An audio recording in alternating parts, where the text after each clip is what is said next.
My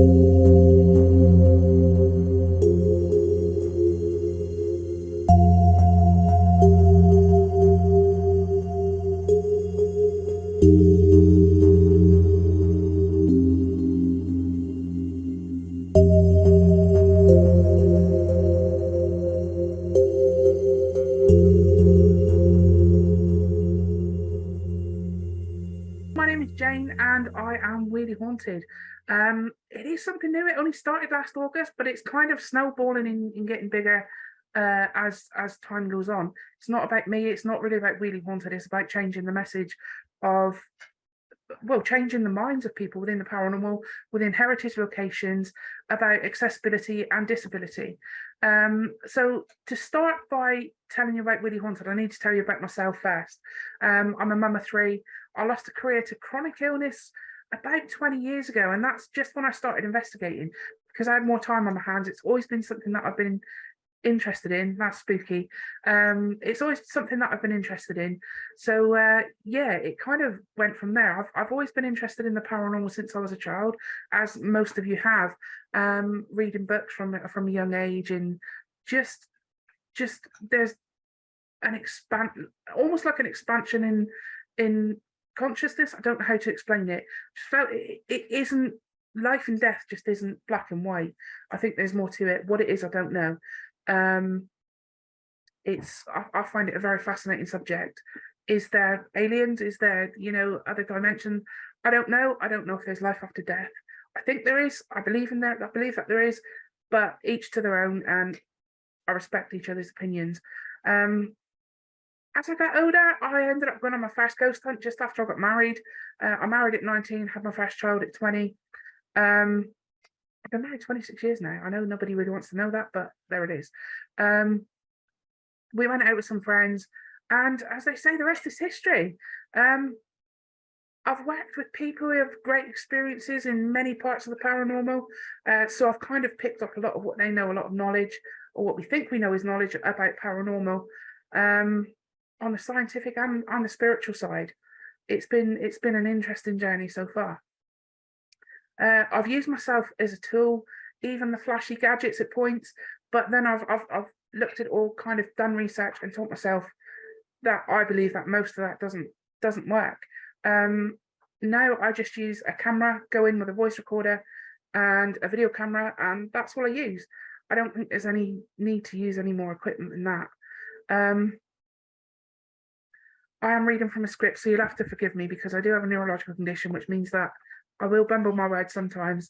So you just have to kind of bear with me if I have to go back, or if I kind of go around words that I can't find in my brain. So do go with me on this.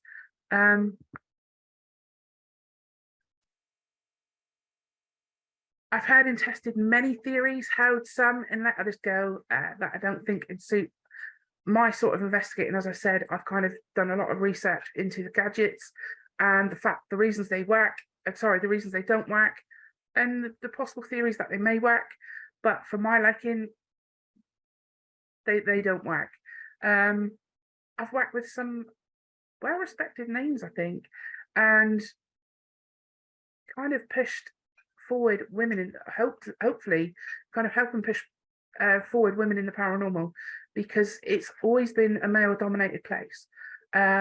It's nice to see in 2023 that a lot more females are coming up into the ranks, so to speak, and being more respected for their opinions.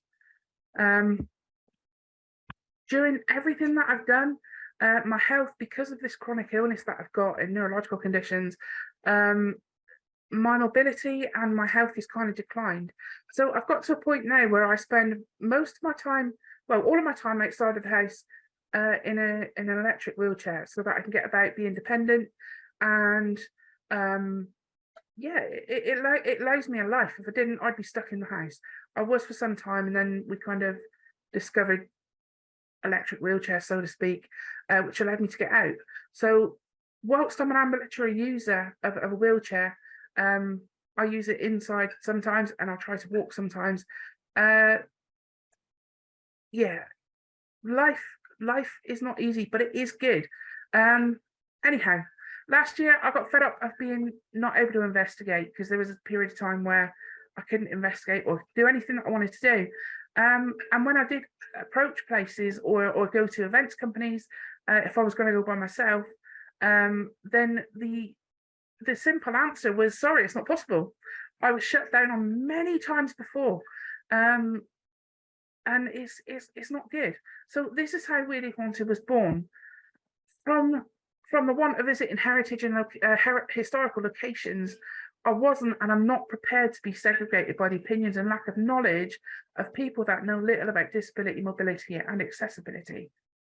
After chatting with some local businesses and working with them, I went to review these locations, and on one occasion, in fact, on more than one occasion now, I'm actually in a consulting process, an accessibility consulting process with them about giving them advice and what they may or may not, be able to do to allow people with disability in. Sorry.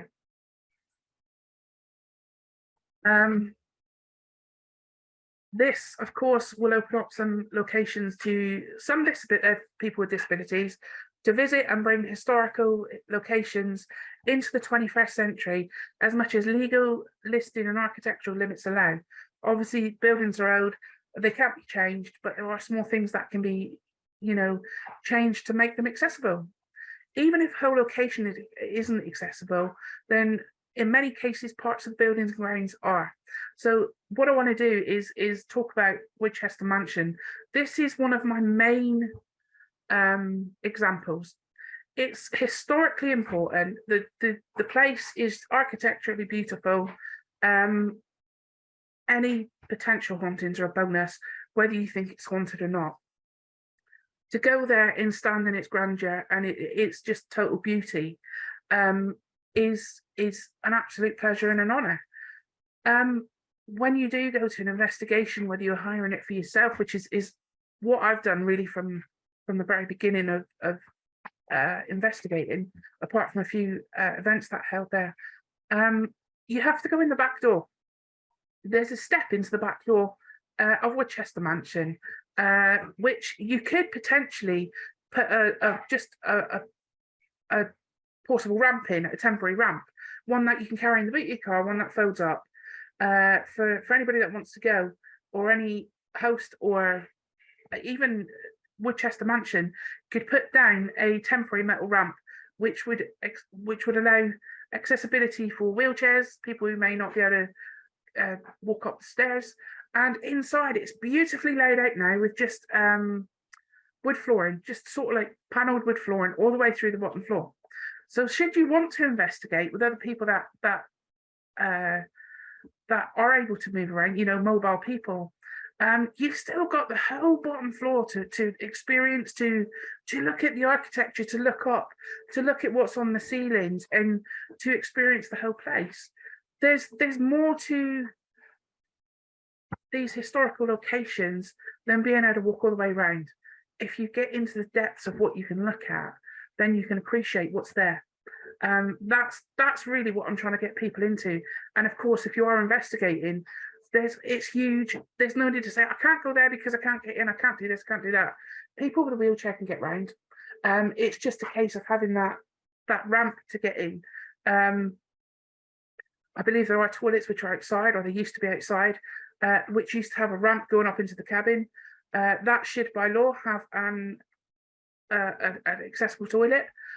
So it shouldn't really be too much of an issue, provided you can get down to the Winchester Mansion. That's just one of my main examples that I use.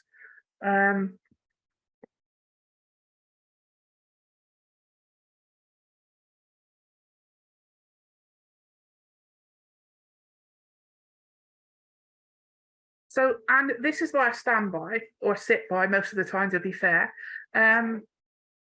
what I'm saying. Not only am I here to raise awareness for the need of accessibility within historical and paranormal places, I'm also here to start changing the opinions of event hosts and those of you who have disability and want to investigate, because minds are so closed. As I've said, people say locations are not accessible, but through putting down portable ramps, adding extra chairs even for people that can't walk very far, Signage. We were talking, CJ was talking about visual impairment earlier on. Signs for people that are visually impaired, that are big, that can be seen. Any paperwork done in big print, big text. Websites needing to have accessibility software attached to it.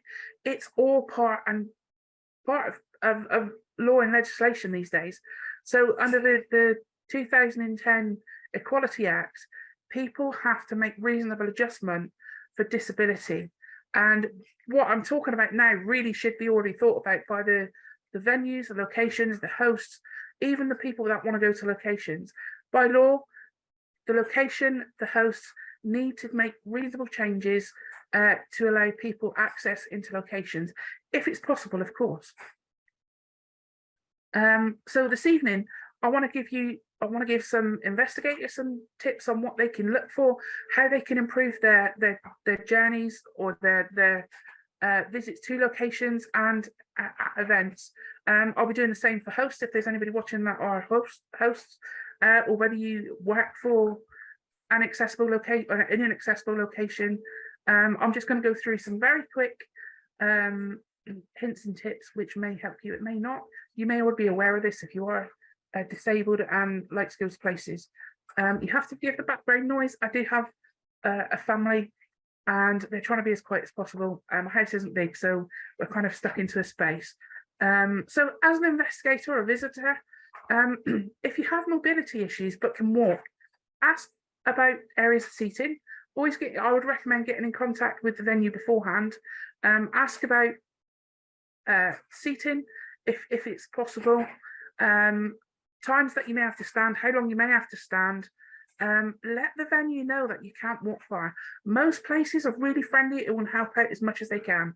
Even though I'm saying that we need to change opinions, I would say 90% of places are really, really good and will try and help as much as they can. Even if they don't have accessibility, say, look, I want to come, this is my issue, this is how I think we can fix things, or it would help me around at least. Please can someone make some compensation? It would be really good for you to ask them to adapt with the extra seating if that will help you. Ask someone, if you're going on an event, ask someone to carry a chair around for you. I'm sure most will be forgiving and do that for you. If you're in a wheelchair, check the sizes of doors. Really important. I am a big girl, as you can see in the video. So I do have, I wouldn't say industrial, well, it is industrial size. That's my ongoing joke. Everything's industrial size. But if you've got a wider than normal chair, you need to check the width of doors. In older places, some doors can be as narrow as 25 inches. The average wheelchair, like mine, comes in at around 27 to 29. Mine comes on sort of like 28 inches. Most modern doors are made to accept wheelchairs are between 30 and 32 inches. That happens in most residential dwellings, but in some locations it doesn't, because of obviously architectural importance. Doorways can't necessarily be changed. So if you are going in, you're in a wheelchair, or you're taking a walk-in frame with you, a rollator, whatever you want to call them, check the door widths. It's hugely important, because if you can't get through, you've wasted your journey to and from the place. Naturally, places may be able to give you different routes to take around the place, allow you in and out of external doors to access other places, other locations within a place. It's always worth checking. Ask if there's any ramps or any different access points, as I was just saying. Ramps are hugely important, because if you are in a wheelchair and you need to go up steps, there is the potential for a tipping problem, because if you can't tip someone backwards and you're going down with your front wheels first, then obviously you need to be secure in a wheelchair. Also ask if any location has gravel.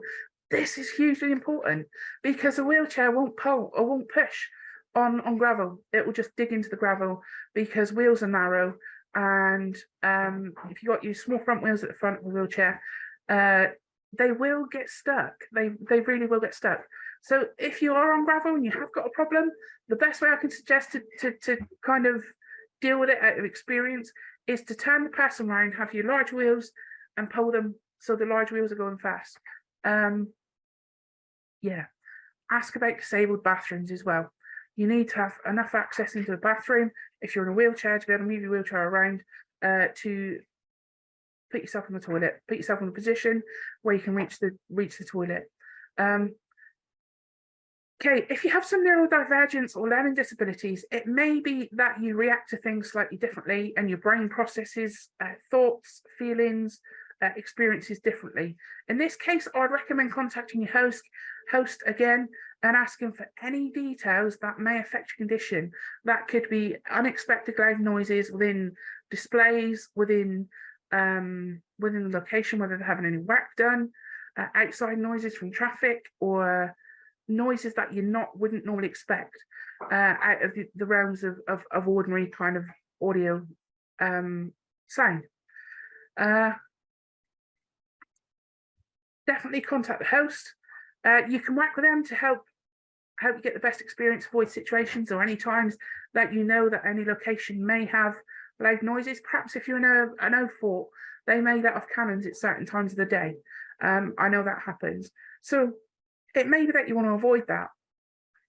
But equally, if you know the person that you're going with is really sensitive to noise, is really sensitive to certain situations, ask the venue if they have kind of quiet areas that you can take some downtime in if you need it. Just kind of move away from wherever you are.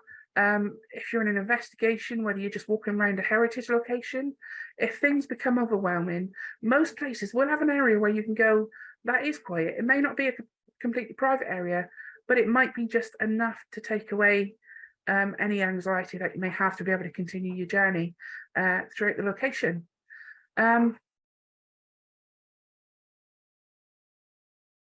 Parking in older locations. We're still talking about visitors and investigators.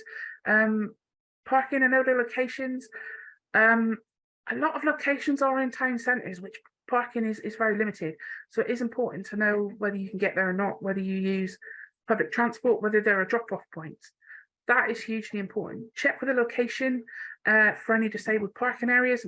Most will try and accommodate, but it's not always possible. Drop-off points are important. If you have visual impairments, ask for any forms to be sent ahead of the time. If you're investigating, that can really help. You can look at it on your computer, you can enlarge it, do whatever you need to do with reader software. Again, look at the websites, it really helps. You can use reader software, accessibility software, which should be already on a website by law. If you're in the UK, people should have it. It's easy, and if you need any tips on it, just message my Facebook page and I can put you in the right direction for free accessibility software for your websites. If you have them, that's more obviously the hosts.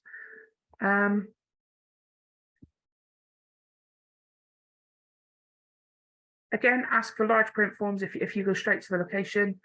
Another recommendation would be checking for uneven surfaces, inclines, declines, steps, or anything that could cause potential trip hazards. Hugely important for someone with visual impairment. Not all the time do you want to take somebody with you, but it would be advisable in old locations because they can be unpredictable for sure. If you have hearing loss, there are things that you may want to check before you go for a visit. Hearing loss or impairment or hearing disability, I would say. Noise levels and background noises can cause problems for people with certain conditions, such as tinnitus, or if you use hearing aids. Check the use of equipment with investigations because it could potentially interfere if you're using white noise or different types of noise. It could cause problems for people with hearing issues. Some of it does have high-pitched noises. So if you are running an event, I know we're going to get to those in a minute. If you run an event or you're on an event and you know that they've got high-pitched noises, it might be worth asking them to turn sound down or avoiding using those bits of equipment because it could really affect someone with a hearing impairment quite a lot. So I think that's probably most of my main tips for people that have got to access places if you have a disability or learning or neurodivergent disability. I think those are really important. If you're a host, it kind of all goes on the same type of thing, but you're looking at things from a slightly different angle. For people with mobility issues, again, extra seating is so important. If you're a venue, if you're an event host, then bang an extra few chairs in the back of your car. They can make all the different, fold up chairs. They can make all the difference for people with mobility issues. It will potentially bring extra people to your events, and can help a lot. It's always good to measure the doorways before you put up your location and your tickets. See if you can visit the location, or ask the event hosts, the venue hosts, certain questions. Steps, width of doorways, do they have ramps, do you need ramps, extra chairs, that type of thing can really help. So measure the doorways, assess inclines and declines for wheelchair users and visually impaired people. Check if you need to take a ramp. If you've got your own ramps, I'd recommend something probably over 4 foot long. The ratio to ramp legally should be, I think it's 1 to 12 for manual wheelchairs, 1 to 15 for power wheelchairs, because they're normally higher and they're heavier. So as long a ramp as you can get would be good. They will cost you a few £100s, but they could open up locations to many people and also give you more customers in the long run. Check your background noise. Not only is this good from an investigative point of view, obviously you should be doing baseline checks when you're an investigator, but it can impact people with hearing loss or conditions. As we've said just above, sorry, I'm saying just above, I've got a list. As we said, it could be really important for a person who does have a hearing disability, because noise can be a problem. Not hearing is as much as a problem, of course. So if you're able to, if you know someone that can, then British Sign Language, someone who can do basic British Sign Language. I am trying to find someone at the moment who can help me make some videos with some British Sign Language in place. Just basic words that may be useful in a location, on an investigation. Are you okay? Things that you may experience, any problems you may come across, but simple basic British Sign Language.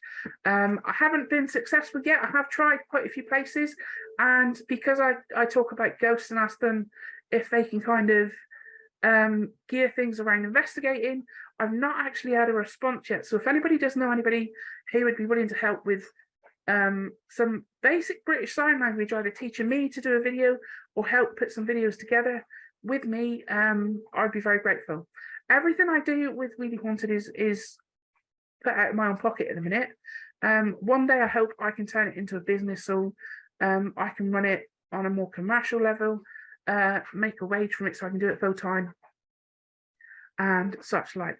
That's a discussion for another time. But at the minute it's all funded by me, so anyone that does want to help, it is done on a voluntary basis, really.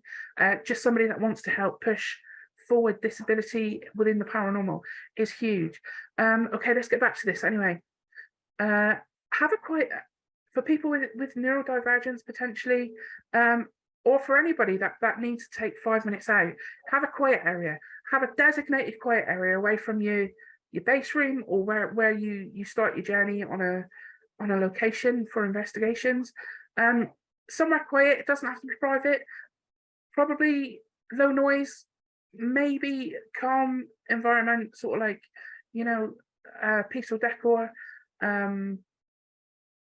Maybe low lighting. It could help just reduce somebody's anxiety, somebody's overactive brain.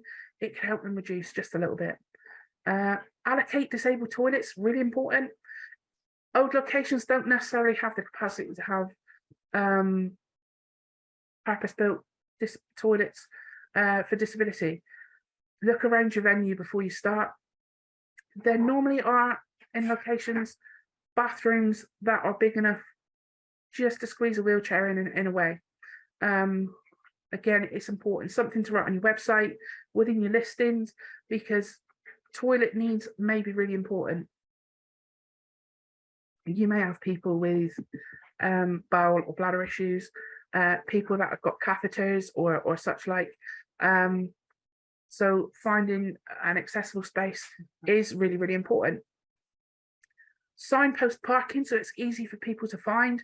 Signpost and put out high contrast signs so that people know where they're going. People with visual impairments, it will help a great deal. And it will make their journey more accessible, but also more independent if they can see where they're going. Even potentially the distance, or whether there's uneven ground or stairs in front of them, it could make all the difference for them being able to walk around alone or actually needing to have someone with them. Any information, this is again for event hosts or locations, any information you give out could be sent via email prior to the visit or event. This gives everyone a chance to digest anything they need to know, anything they need to let you know, and a chance for those that need it to use reader software. So for neurodivergence, again, familiarity is a huge thing. I did a talk in Bude on Friday, and somebody came to me afterwards with ADHD and said, thank you for mentioning the fact about familiarity. It's hugely important to have for people to have itineraries on their website, whether it may be an accessibility statement and a way to walk around so she can familiarize herself with a heritage location or historical location, or whether it's about what may happen on an event, whether it's a heritage event or an investigation. Knowing what's going to happen, potentially the times or how things are going to work out, could make a huge difference to someone with that type of that neurodivergence. I want to say ASD, which is autistic syndrome disorder. People kind of on that spectrum may find it easier to have the familiarity. You could even do walk around videos if you're close to your location before you book it. You could do walk around videos so that people can see where they're going. They know what it looks like. They feel more comfortable when they get there. It's a huge thing, really big. I can't kind of stress that enough. Familiarity could be good for anyone, really. Remember, the 2010 Equality Act states that it's important for a company or location to make reasonable adjustment to accommodate disabled users. Again, huge. That could be putting in ramps or having ramps available, extra seating, and just the simple things that I've said. They're low cost, generally low cost. For a few £100, you could make all the difference in your location or your events. Yeah, it's an amazing thing. So since the 2012 Olympics, more people are far more aware and inclusive of disabled people. Generally, there is a huge way to go, and life still does come with its struggles for disabled people. It's always going to be the way. We're a disabled community, we're disabled people, life is probably that little bit more difficult just because things take longer. They include pain, medical routines, medication, more rest, and generally things can be a little harder. Whether it's disability, learning difficulties, chronic illness, whether you're injured yourself, people with a broken leg don't realise how debilitating it can be. Even mothers with pushchairs, if you're going into heritage locations, it can be really difficult. The paranormal is no exception, and thoughts remain, I believe, outdated by many. But equipment and technology are progressing, so as such, things can be changed and put into place really easy. As things get smaller, your equipment changes. Ramps are now foldable, and they're using different types of metals, so they're stronger. Chairs are foldable and can be made small. but there's still a lot of prejudice surrounding the subject, and we have to keep raising awareness of disability and accessibility. Now, recently, it's another example I used. I approached a location which just kind of come to light and is being used for investigating.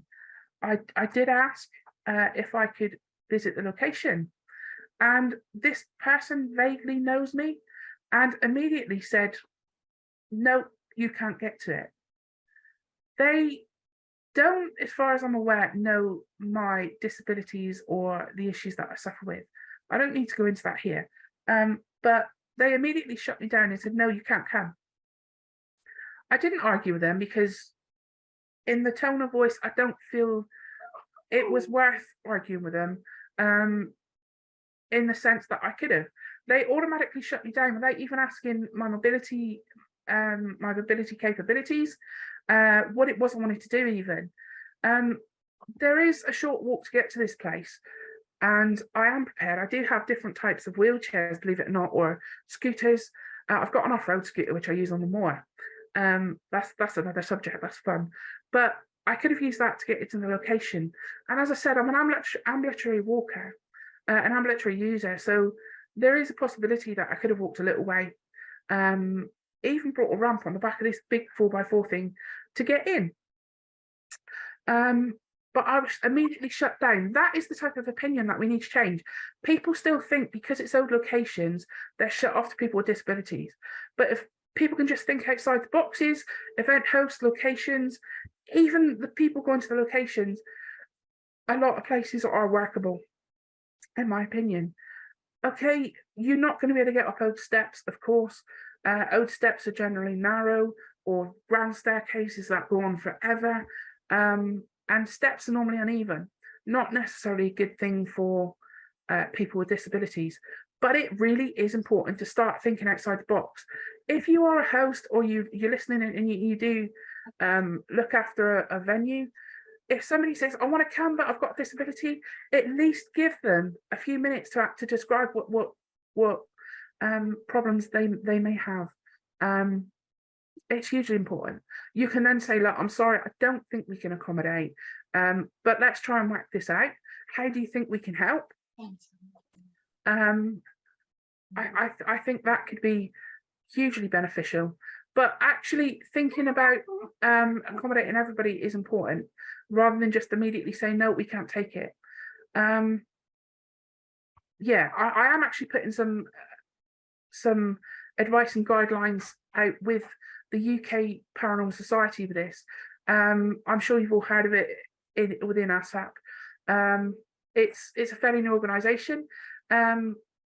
It's a new registered charity. It's there to guide and help support the public heritage locations and the paranormal field. I won't go into too much detail because I know that you probably are aware of what it's doing. So on that front, I am the accessibility advisor, and we are trying to put some guidance together, kind of what I've been speaking about, and go into law a bit more and stuff like that, and move things forward.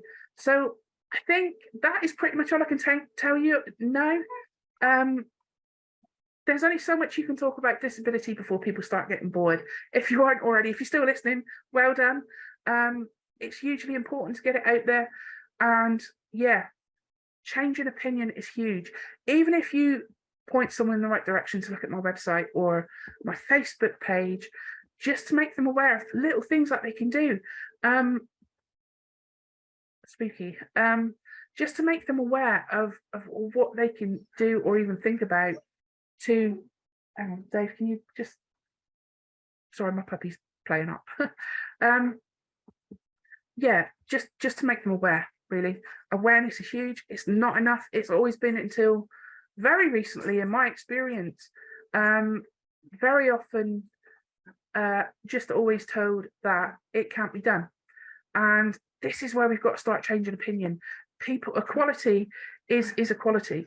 Everybody needs to be treated the same and not differently. So if you are going to a venue and you are a visitor, a customer, if you're able to, please try and get a hold of the venue beforehand. It will make your experience better. It allows the venue to prepare should they need to. That I think will give you a better experience. It will allow the venue to give you a better experience, whether they need to have extra staff, extra volunteers. Be prepared for when before you can. It will make it better for you.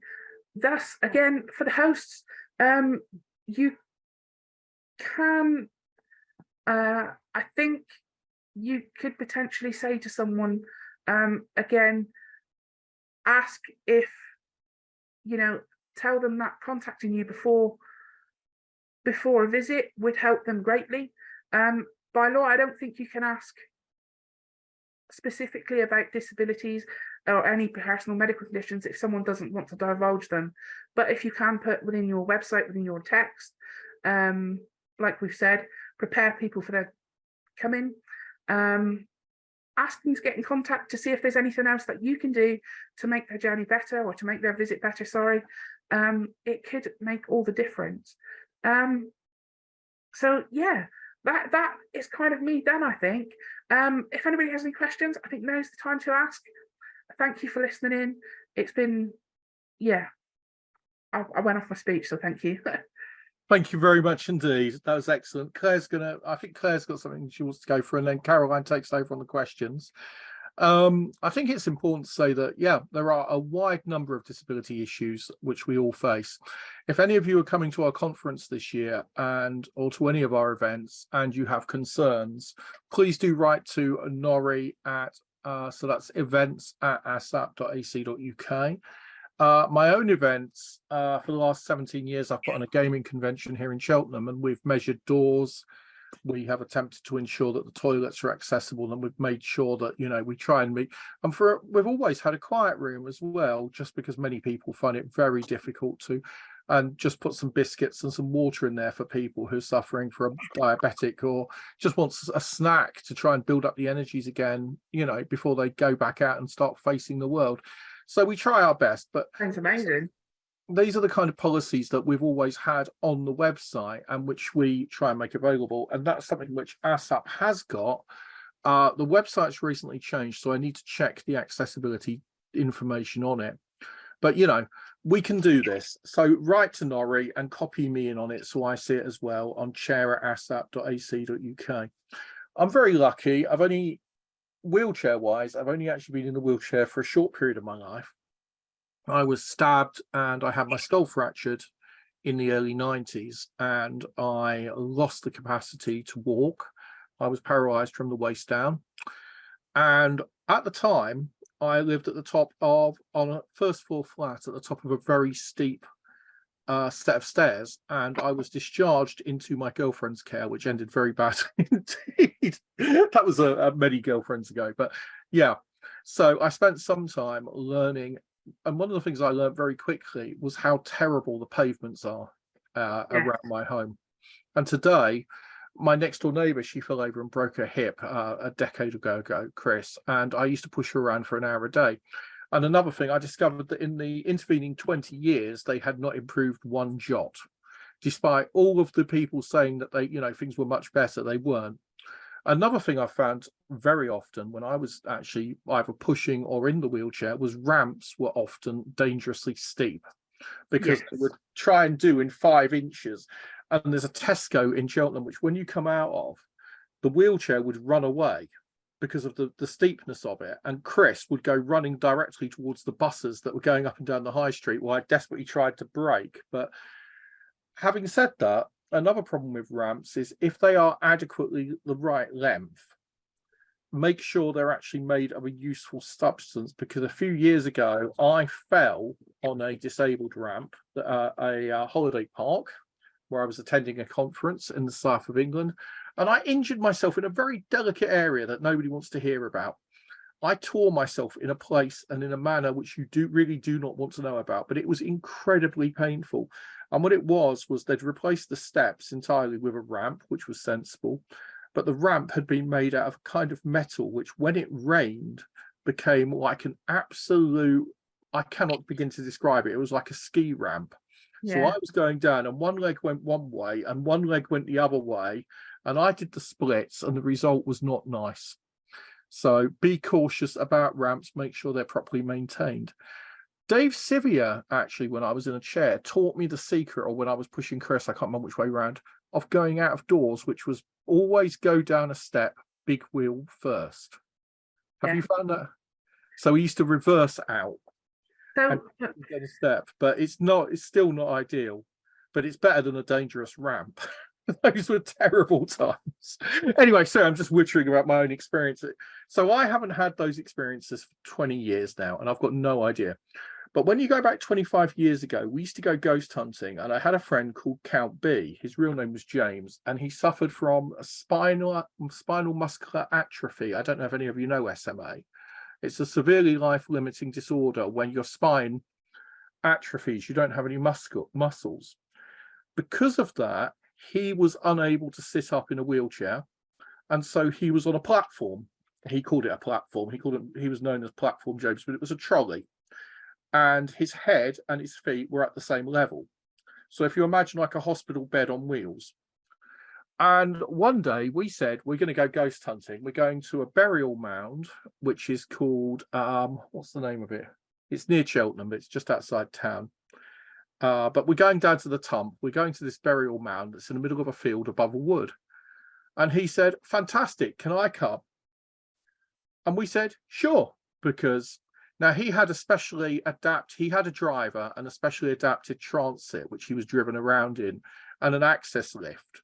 But once we got him out of the lift, we had to cross a farmer's field or go through a wood and up a hill, and then kind of maneuver over a fence and across a stile. And it was absolutely, but we did it. And he was willing to take the risk because he knew full well how dangerous it would be. And we managed to get him because he was insistent that he was coming, and we were insistent that we weren't going without him. So we did it, and we did it as safely as we could by dismantling things. That was 25 years ago. And James went to every bloody investigation we did. The original ancient ram, Woodchester Mansion. And in those days, there was none of this talk about going in through the back door, because the back door's got quite a steep step and it goes into the bat infested bit. We used to go in through the main door, which is much more accessible. But because I was always with James, you know what? I've still never been upstairs in Woodchester Mansion. And I've done Most Haunted Live there. I've been there, maybe 50 times. I was there from the 90s onwards, but I've never been in the basement and I've never been upstairs. And I've never felt the need, because most of the interesting stuff I find is downstairs, and it's just a few corridors, but it's a lovely building. And I think, it's one which everyone should enjoy, a great Gothic mansion. But no, I've never been in the basement. I've never been upstairs, and I could make it if I needed to. On our conference this year, Bath had a lousy reputation, according to Kieran, last year, and there were some issues. And so this year we have moved from the Huntsman. We're not going to be having a gala dinner up a flight of stairs without a lift, because that's daft. We have moved to a venue that is accessible, ground floor. I believe it's something like a village hall, and everyone should be able to access every venue. Now, the individual college rooms, last year, I was put in a room that was wheelchair friendly. So it had a wheelchair friendly drive-in shower that you could then move onto a bench. It had a wheelchair suitable toilet with enough maneuver room to be able to go around the bathroom. I could have ice skated in that room. And I had an emergency cord by the bed in case I needed to summon a porter or get help. I had everything I could possibly need. The irony was that I hadn't had any mobility issues in 25 years. So they have the facilities. They're just really bad at allocating them properly. Yeah. And I subsequently found out that they were actually, what do you call it when you flea treat somewhere, or fumigating part of the building, which didn't impress me at all, because I do suffer from sort of morbid, my lungs aren't great. And they were fumigating the other part of the building where the lift was. So maybe that's why they didn't put anybody up there in the actually properly kitted out rooms. No, sorry, CJ, yeah. It wasn't. It was because I was in contact with the venue, and they kept referring me to the event organizer, who wasn't answering my emails, and then told me that wasn't a problem when there was. Then, of course, I had to have an argument with the event organizer, which both of us could have done without. Yeah. This Absolutely. led to various problems, Yeah. which I tried to resolve through various procedures, but got nowhere, both at the time and subsequently through ASSAP. Well, So yeah, the there you event go. office, the events office, we had a queue of people 10 deep at one point trying to actually get the events office at Bath to actually sort things out. This time I will give my personal phone number out, and we'll go over and deal with the issue.